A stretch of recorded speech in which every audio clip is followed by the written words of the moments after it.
You have a swimming pool pump, it won't prime. You've come to YouTube for answers.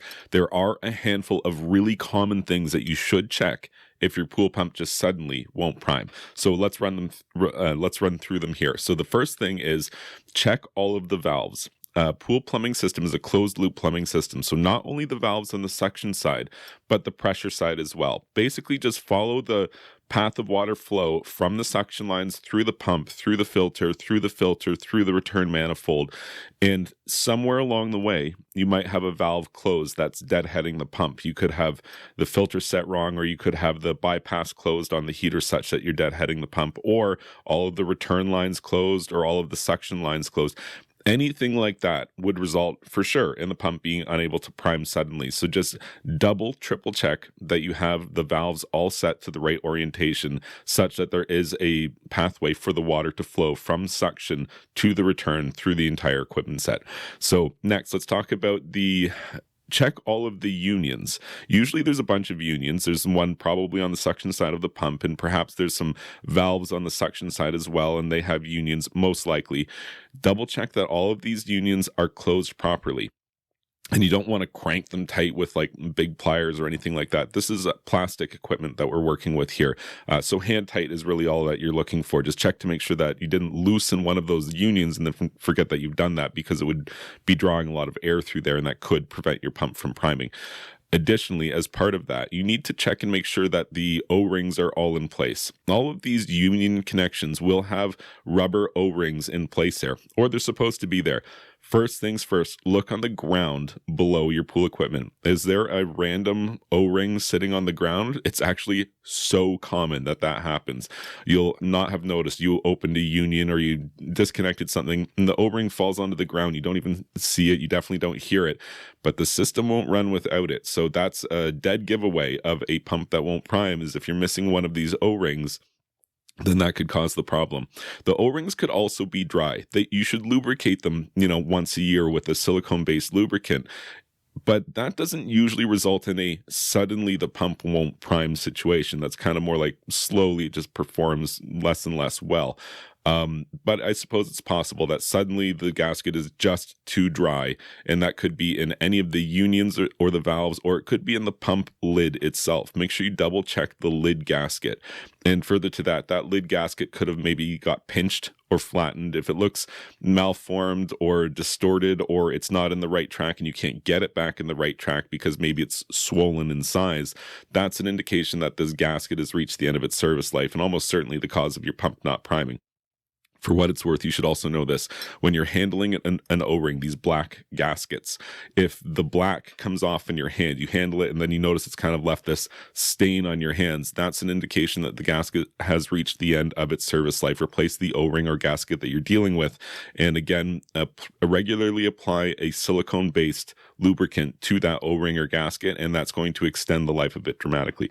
So moving on, check the water level in your pool. Sounds obvious, but maybe you didn't do it yet. If the water level in your pool is too low, your pump is going to try to prime and then ultimately take a big drink of air and lose prime. So if you notice that the water level is lower than it normally is, and you're like, well, is that a problem? Yeah, it could totally be the problem, that the reason that your pump won't prime is the water level is too low. The water level should be approximately halfway up the skimmer mouth. So since we're talking about the skimmer mouth, there is a weir. That's what that flapper thing is called, that sits inside the throat of your skimmer, and it kind of just floats around and moves with the water level.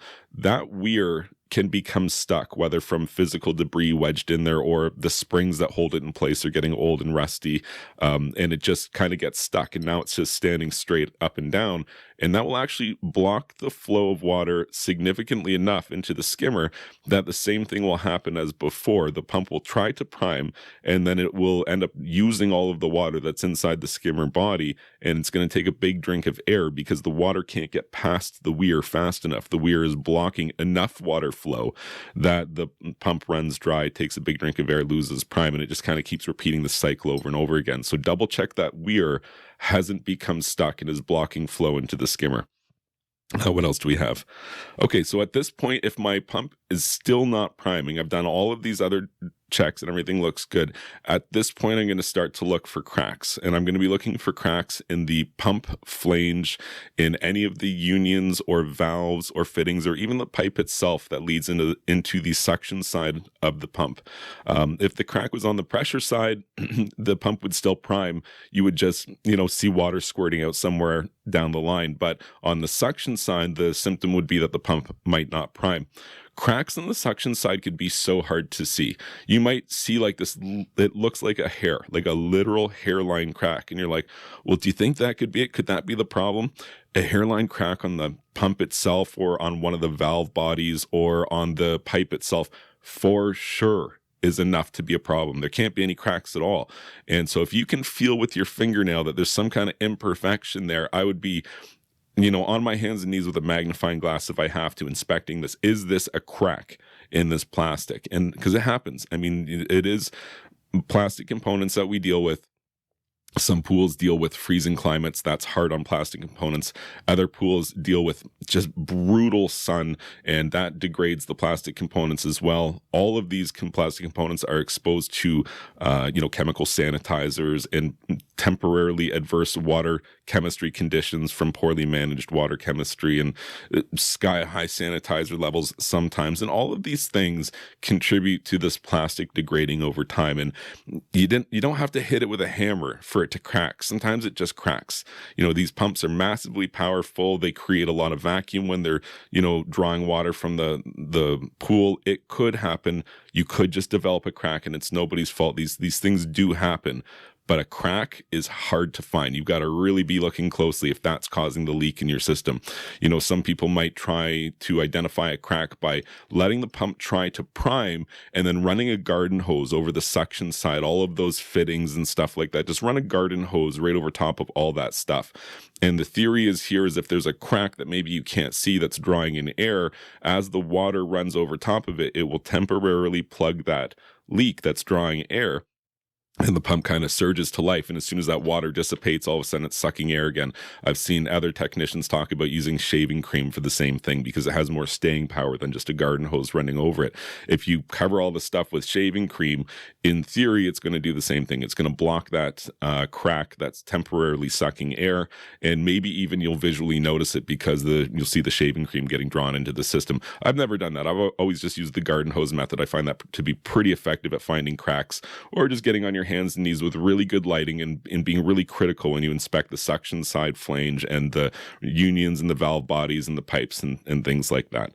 So hopefully you found this information helpful, and hopefully you'll be able to get your pool pump primed up here. If you did find this video helpful, please be sure to like this video and subscribe to my YouTube channel. And you can check out my website, swimmingpoolsteve.com.